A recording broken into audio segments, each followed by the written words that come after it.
नमस्कार दोस्तों, मैं आपका भाई रितेश निगम। स्वागत है आप लोगों का आज के लेक्चर में। और आज हम लोग करने वाले हैं सेल मेम्ब्रेन का पार्ट 3। हम लोग एनसीईआरटी की रीडिंग कर रहे थे, तो थोड़ी सी इशू आने की वजह से हम लोग रोक दिए थे। तो उसके आगे की रीडिंग हम लोग कर लेते हैं। तो हम लोगों ने कॉसी फ्लूइड नेचर तक पढ़ लिया था। कॉसी फ्लूइड नेचर का शायद हम लोगों ने स्टार्ट किया था, तो वहाँ से हम लोग फिर से एक बार पढ़ लेते हैं। तो हमने कहा था कि एक इम्प्रूव्ड मॉडल आया था जो कि फ्लूइड मोज़ेक मॉडल उसको कहते थे, और वो क्वासी फ्लूइड नेचर था उसका। Lipid enable to lateral movement.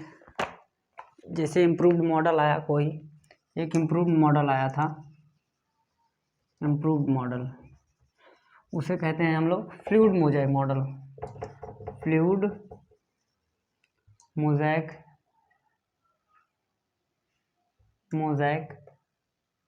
Model ये क्वासी फ्लूइड नेचर का था। Quasi fluid nature. Quasi fluid nature होने से क्या क्या फ़ायदे थे इसके, तो हम बता दें। According to this quasi fluid nature, lipid की इनेबल, जो लिपिड जैसे हमने बताया था कि ये होती हैं हमारी मेम्ब्रेन्स, यहाँ पे होती हैं हमारी प्रोटीन्स। तो यहाँ से जब ये कॉन्ट्रैक्ट करेंगे, ये हमारे मेम्ब्रेन ये कॉन्ट्रैक्ट करेंगे। ये क्वासी फ्लूइड नेचर के, हमने बताया था कि स्ट्रॉबेरी टाइप के कुछ हैं। तो ये कॉन्ट्रैक्ट या रिलैक्स करेंगे तो इनका जो है मूवमेंट आसानी से हो सकेगा। कोई भी चीज़ हो, अगर वो कॉन्ट्रैक्ट कर रहा है, हमारी इसोफेगस है, हम लोग खाना खाते हैं तो वो कॉन्ट्रैक्ट करता है, तो वो हमारा खाना जो है आगे की तरफ बढ़ता है। तो वैसे ये भी जब कॉन्ट्रैक्ट करता है तो ये भी लेटरल मूवमेंट करता है। इसका मतलब है प्रोटीन अगर यहाँ है तो इधर शिफ्ट करेगा, या इधर भी शिफ्ट कर सकता है, तो यहाँ आ जाएगा, यहाँ आ जाएगा, यहाँ।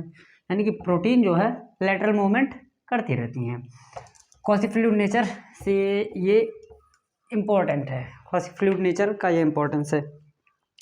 This ability to move with the membrane is measured as its fluidity. ये फ्लूइडिटी इसका मेजर करता है, जो प्रोटीन होती है। और इससे क्या क्या हमको फ़ायदे हैं, तो हम लोग जैसे fluid nature of the membrane is important from the point of view of function. Like इसका फंक्शन हम लोग समझ लेते हैं। क्वासी फ्लूइड नेचर का फंक्शन,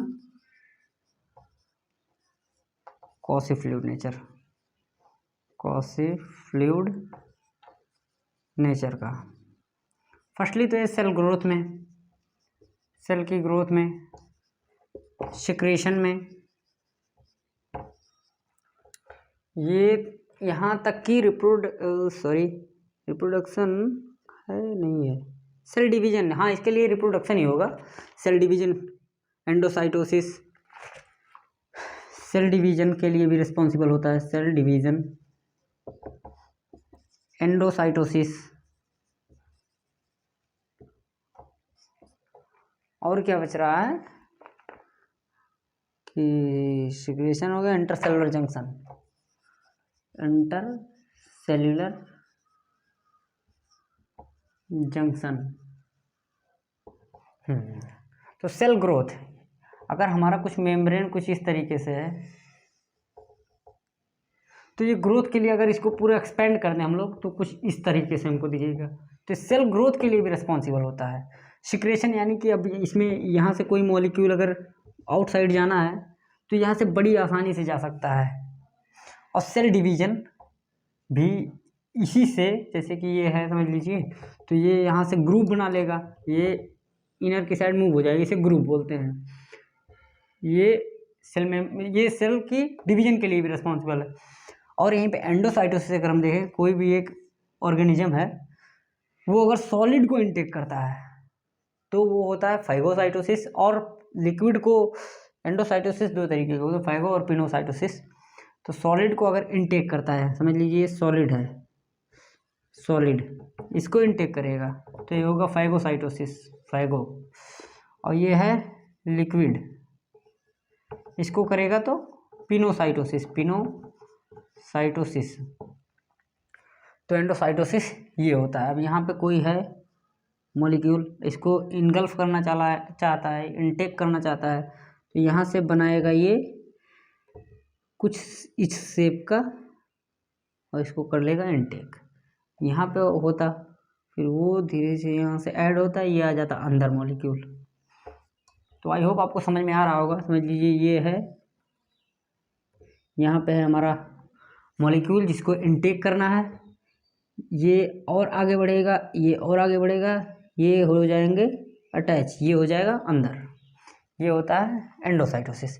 इंटरसेलुलर जंक्शन जो होता है, ये हमारा अगर सेल है तो कुछ इस तरीके से होता है, दूसरा सेल जो होगा इस तरीके से होगा। ये होता है हमारा इंटरसेलुलर जंक्शन।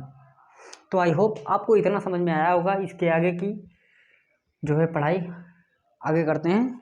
इसको हम तब तक इरेज कर लेते हैं।